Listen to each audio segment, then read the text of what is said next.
So now we discuss the Naya Pakistan Housing Scheme or Naya Pakistan Housing Plan given by the current PTI government.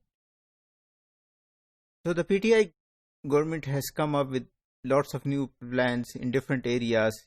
It wants to change Pakistan. That is, the slogan is Naya Pakistan. So it has also has an initiative which to make or to build or to help build 5 million houses in the next 5 years. So this is the idea that the PTI plans to do to help alleviate the housing crisis in Pakistan. The salient features of this plan are that an authority, which is Naya Pakistan Housing Authority, will be established, and it will acquire land. It will also provide the necessary infrastructure, that is roads and utilities. The construction companies will bid to get the opportunity to build these houses in these areas. And of course, it will be reverse auction, meaning thereby the lowest bid will succeed. The funds for construction will be arranged by the winning companies themselves, and the cost of land will not be subsidized. That is, owner has to pay that land cost. So government will not pay a percent of the price of land. Houses will be allocated on first come first served basis, and preference will be given to those who don't have a house. So buyers will have to pay 20% upfront, and 80% they can take a loan from the commercial bank, and these mortgage loan can be up to 20 years. The National Naya Pakistan Housing Authority will have no role in arranging for finance. So the government doesn't plan to force or impose the banks to give mortgage loans to make its plan succeed. So this is how the different types of houses that are planned to be built under this scheme. So there is the 1 unit and the ground plus 3, addition to existing units, high-rise buildings, mid-rise buildings, and self-construction. So self-construction means that even if a person wants to build a house himself or herself, that is also allowed under this scheme. So most of the houses are being built in the 1 unit and ground plus 3 or self-construction. Few are built in other areas such as high-rise. Let's do an analysis of this scheme. The first problem with this scheme is that without subsidy, a low-cost house can only be built far away from the city center. So if you want to build a low-cost housing scheme, it cannot be close to city center. For example, if we take the example of Lahore, such schemes can only be built which close to Rawalpindi or close to Qasur, not close to Lahore.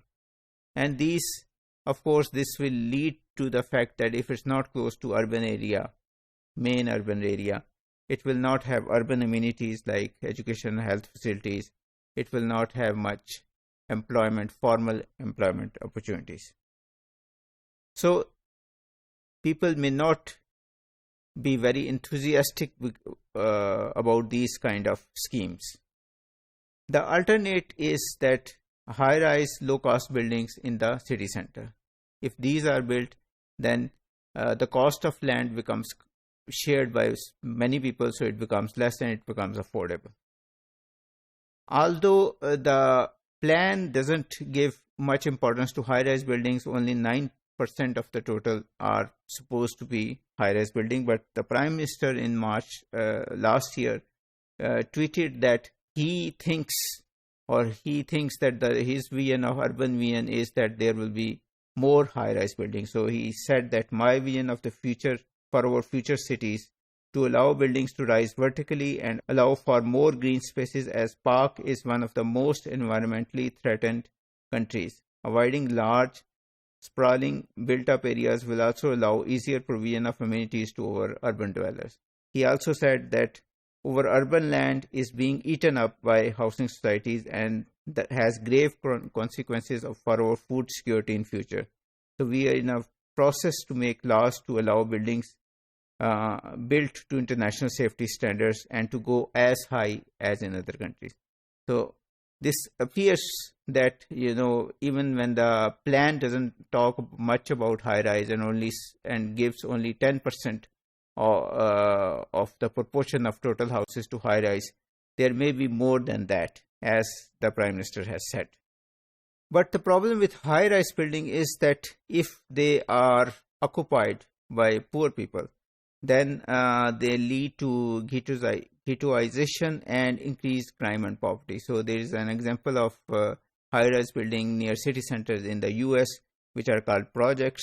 And initially, the buildings were good when the poor people moved in after some time, because of the fact that they didn't have money for maintenance, and the public authority was not ready to spend more on these buildings.